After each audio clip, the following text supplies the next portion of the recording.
Hey guys, today I thought I would try another vlog, update you guys on what's been going on lately. Been a few months since I uploaded one. Once a month would probably be better, but sometimes you need a bit of time to accumulate some life experiences. I think, as I spoke about in the last video, I do have a job that takes up a lot of my time during the day, and also I just try to make the most of the days that I have off. I have managed to take off Monday as well now, which is so awesome. If you ever get the chance to do 4-day work weeks, I really think it's 100% the way to go. So firstly, following on from the last vlog, as you guys might remember, I was talking about the floods that we had here in Lismore. It's such a long process for everyone to get back up and running. There's still a lot up in the air, it feels like. I'd still say most of the CBD is still empty, but behind closed doors there are a lot of businesses cleaning the inside of the building. You just can't really see what's going on. We are fortunate to have a lot of restaurants operating. That's where a lot of the construction and cleaning is going on in the CBD, so it's good that the tradies have access to food and coffee during the day. Keeps everyone in good spirits, and it's just good to be able to support those businesses again as they get back up on their feet. We do have a pretty cute farmers market on Saturday mornings. I don't even think the farmers market stopped running during the floods. I try to go there every Saturday morning when I can, and I feel like I can get most of the things I need there. It's not very big, so if you've never been to a farmers market, it might seem at first a little bit of an adjustment compared to the larger supermarkets, but you quickly realize you don't even buy 90% of the stuff that's in the supermarkets anyway, so it seems to have all the essentials that you need. It's got eggs and fruit and veg, obviously.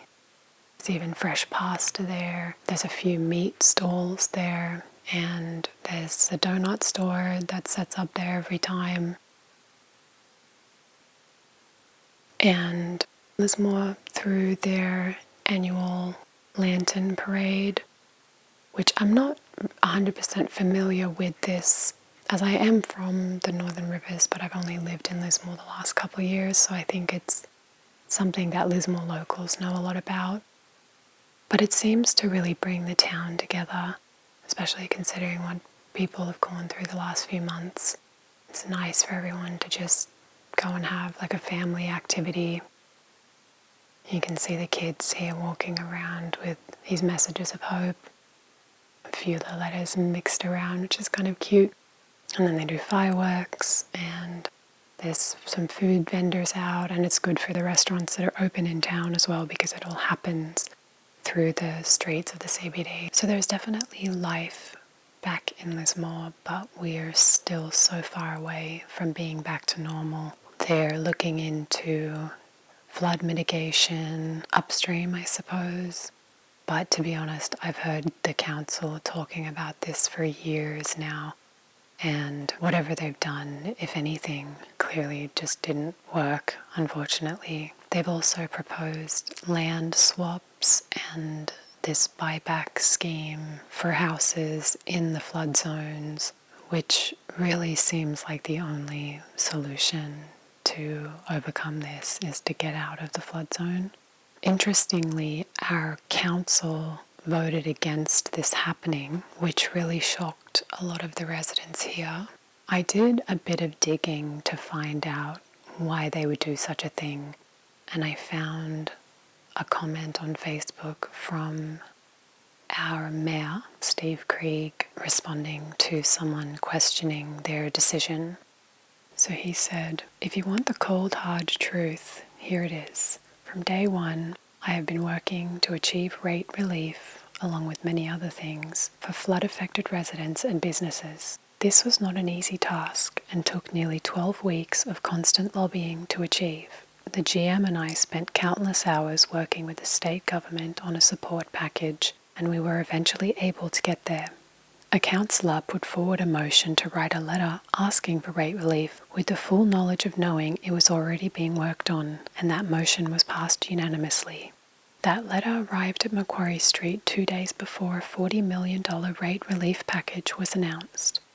Who took all the credit on social media for getting not only Lismore but another 6 local government areas their rates paid for a year? The same councillor puts forward a motion to write a letter to the Prime Minister asking for buybacks, knowing full well that this is very much in the discussion with NRRC already. I can't support that motion, given that it appears some people on council are working for themselves and their own political aspirations. I don't want any credit or kudos, as I am simply doing what anyone in my position should be doing, and that's fighting every single day for the community. But I am not going to let others make a mockery of the enormous amount of work being done by others, just so they think that they can get a few extra votes at the next election. And Steve Krieg also did an interview with Four Corners where he shared his personal opinion that the council doesn't have the capability to handle the flood recovery by itself, and they really need help from the New South Wales and federal government. He also made the controversial statement that we need an autocratic approach and we'd need to sack the council to make that happen. I'm not entirely sure what he meant by that comment, but maybe there's too much infighting amongst councillor members to come to unanimous decisions.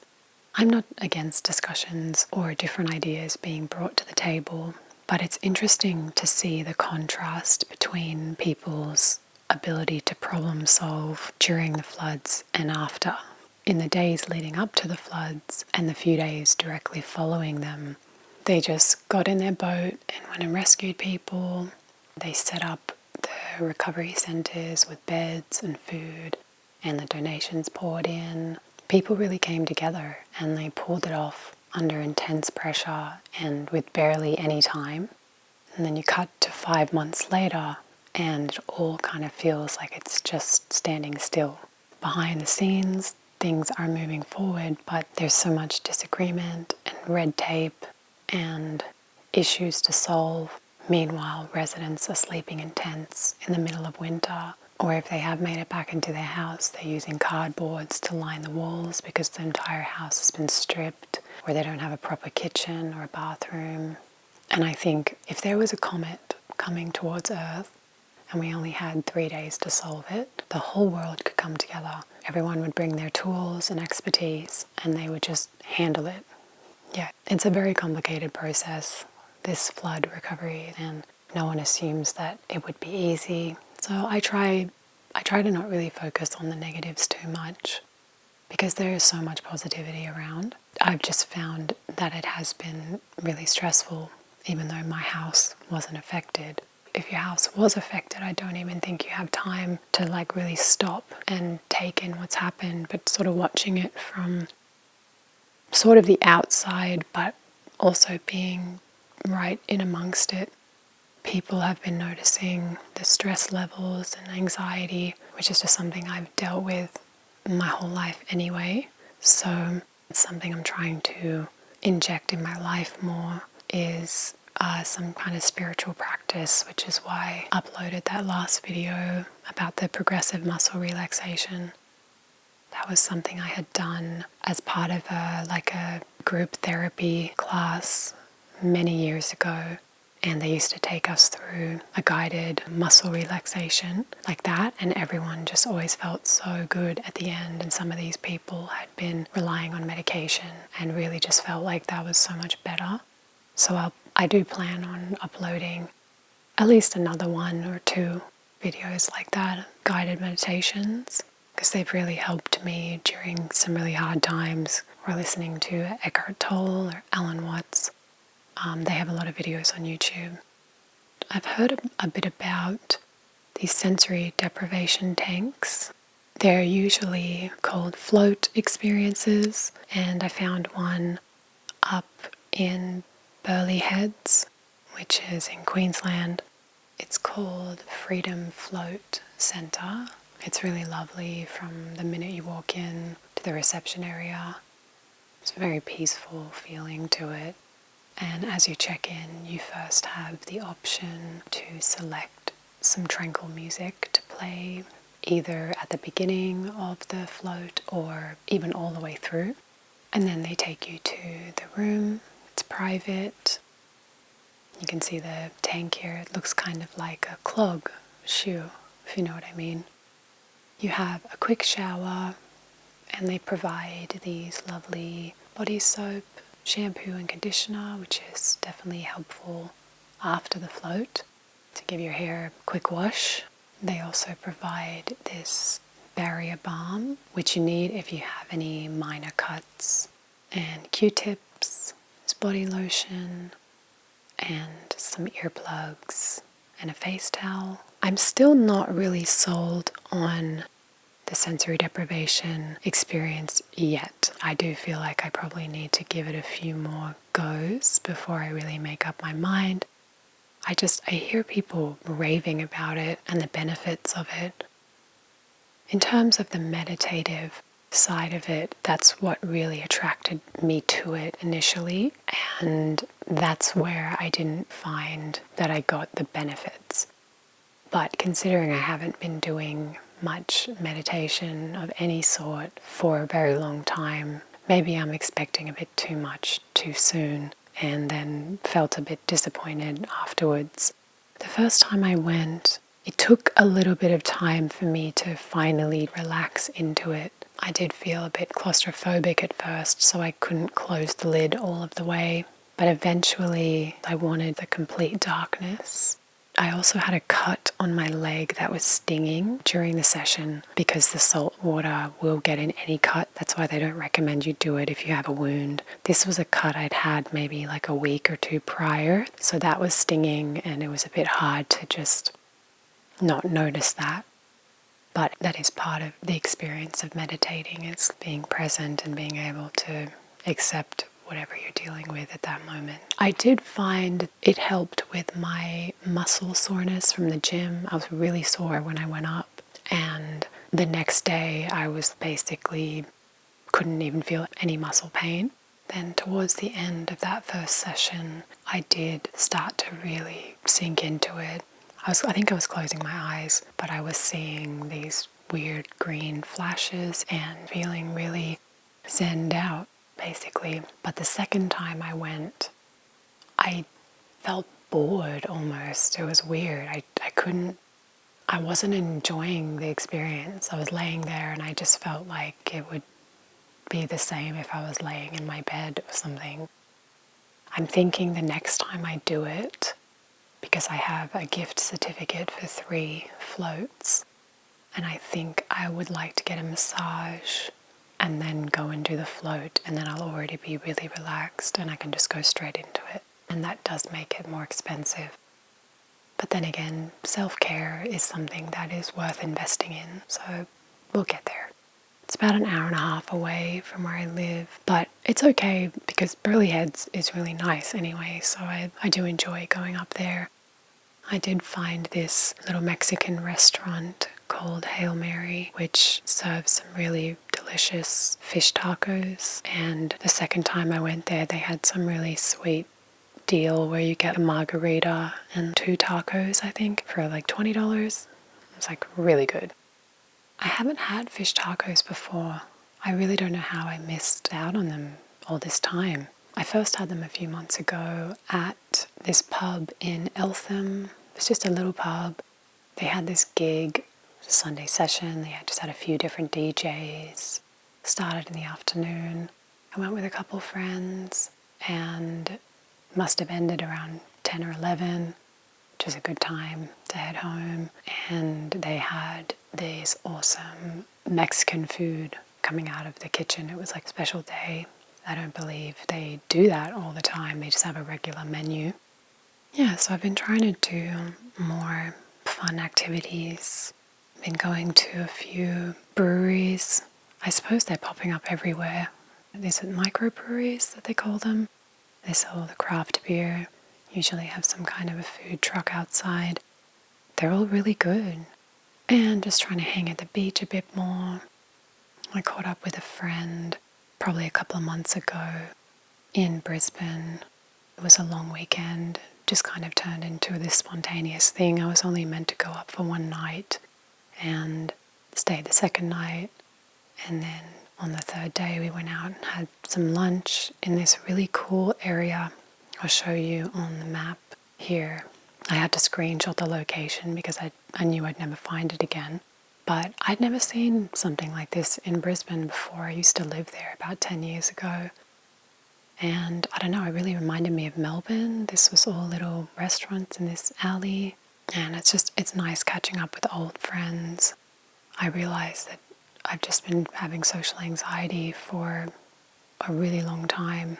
And being with an old friend, I really noticed the difference in how relaxed I feel. So yeah, it's really important to have people like that in your life. I also bought one of these light whips. Maybe it's a pixel whip. This is something I want to learn how to do. I've just started with this. I'll learn a bit more about what this whip is, but it's a lot of fun. And I bought a hula hoop as well, but I haven't even started practicing that one yet. It's just something I've wanted to do for a really long time. And I also went to Blues Fest. That was fun. I can't remember if I spoke about that already. That's where I got COVID. Yeah, I really wanted to catch Fat Freddy's Drop and the Wailers. Crowded House was there too. I was volunteering there. You just work 4 or 5 hours a day and then you get free entry into the festival. But because I was coming down with COVID that weekend and I didn't realize, I was so tired at the end of every shift that I didn't really get to go and do as much as I would have wanted to. But I did still see a few acts. I tagged along with some of the people I was working with and saw Stan Walker, who really stood out. He's a really good singer. He may have been an Australian Idol, but I think he's from New Zealand, so I'm not too sure about that. And they set up lots of food trucks and little shops around, which is always good. And finally, also my channel got monetized. I don't know if you guys realized, and that's been so great. I haven't had the chance yet to thank you guys for tuning in. And I think at the moment it's about like $70 or $80 a month. It's not going to be my main income stream, but I kind of wanted to share that with you in case you were thinking of starting a channel. It's just really nice to get that little extra cash. You don't need millions of views. It's also cool because now I know that just when I'm watching another creator's videos, just by watching their videos, it helps them. So thanks again, guys, for tuning in, because every time you watch the video, it really helps. And yeah, I think that about covers everything. So I'll sign off now, and I'll see you guys again soon. Bye.